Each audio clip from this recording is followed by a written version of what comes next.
At the center of our world lies the Middle East, and at its very heart, the ancient land which is Iraq.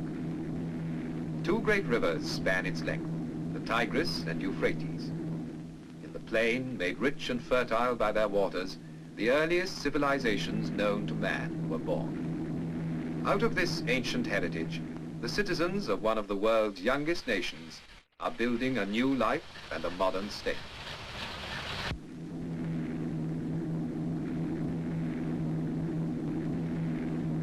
Ageless Iraq is no longer a remote, isolated country. Today, she is a main junction linking the East and West.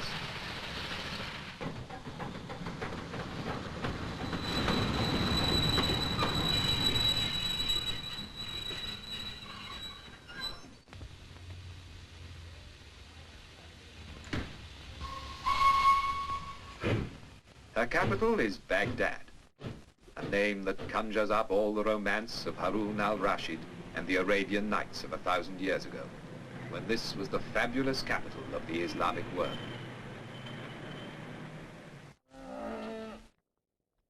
The tempo of an age-old way of life contrasts with the swifter rhythm of the new.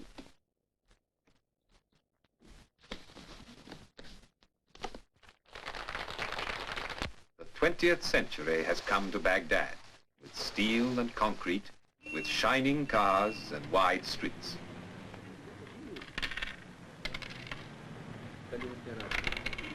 But the people of Iraq hold on to the best of their old traditions. In the bazaars, you can see and hear them carrying on the art and exquisite craftsmanship that has been their pride for hundreds of years.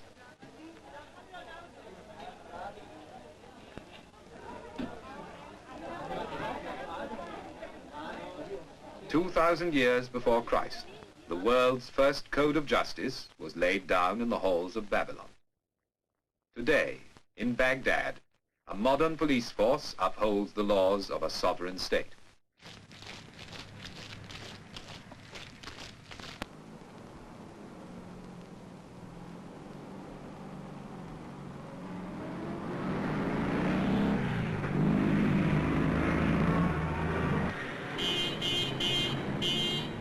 Today, the streets of the city are alive with the bustle of a young people who are taking back from the West the means to a brighter future.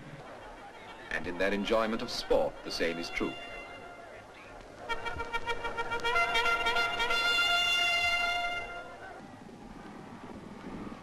From 3 Arab stallions brought to England over 200 years ago, every thoroughbred has been sired. Today, their descendants run on every racecourse in the West. And now, in the 20th century, the sport of kings has come into its own in Baghdad, and how the people love it.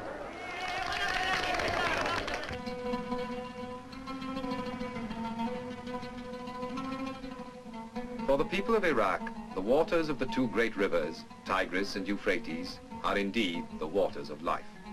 All through history, this land has drawn its food, its whole existence, from these two waterways. Between the twin rivers, so legend says, was the world's first garden, the Garden of Eden. And here there is still the miracle of the water. With water, man has made the desert green with grain and vegetables, rich with spices and dates for all the world.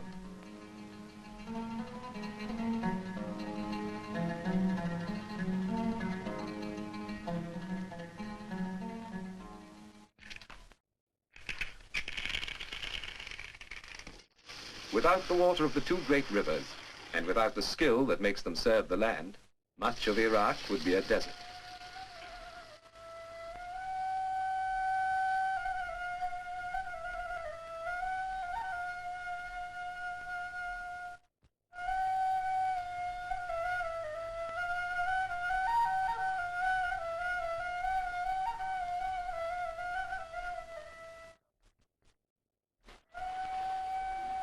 Only in the mountains and valleys of the north is there enough rain and snow to help the farmers cultivate their fields.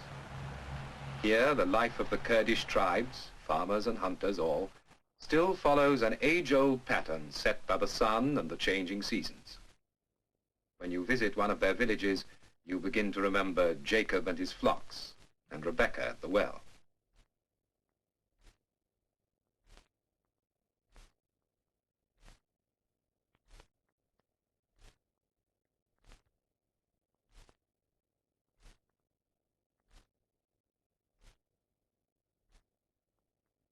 The men are already in the fields, tending the vines, watering the crops, as they have done from the time of Abraham, pausing only to offer a prayer to God for his goodness.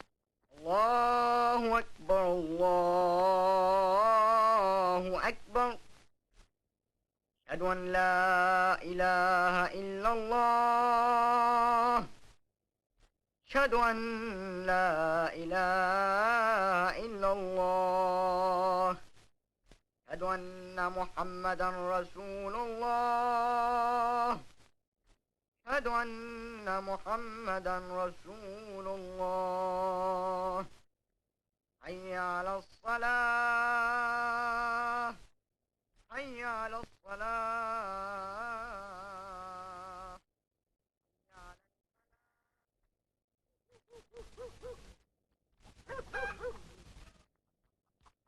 In Iraq, as in every land, the housewife's work is never done. For their husbands, the day's work over, there is time to sip a glass of tea and talk of what the future holds in store for them and their children. But with the coming of spring and the sowing of the seed, all become young again and rejoice.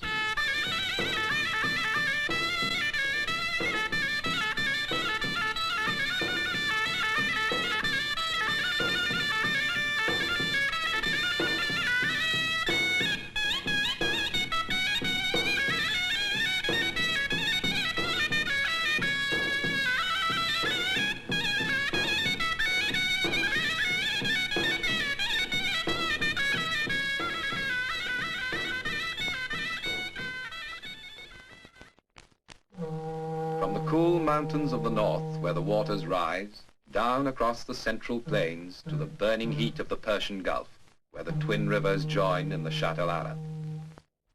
Here lies the great port of Basra, at the crossroads of the world's trade.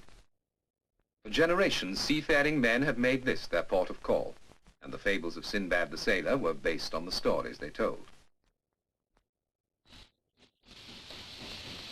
Today, the modern port of Basra is Iraq's waterway to the world.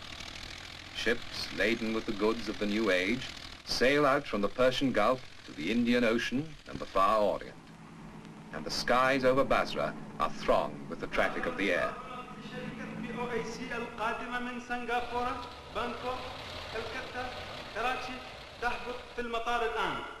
Now I have your attention, please.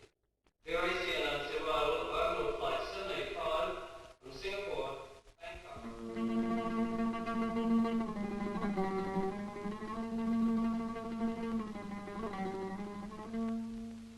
And yet, within a few minutes flying time of Basra is a strangely different world. You're back in another age.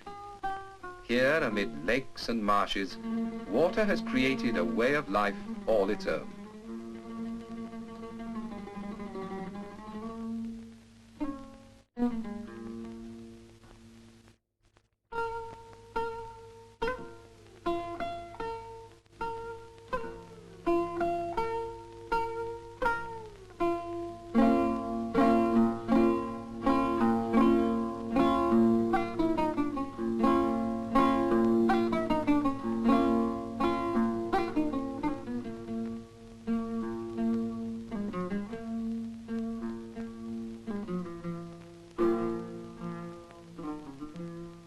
A way of life well suited to these strange surroundings, and at the same time a living reminder of that remote past when men settled by these waters to found the first great cities known to man.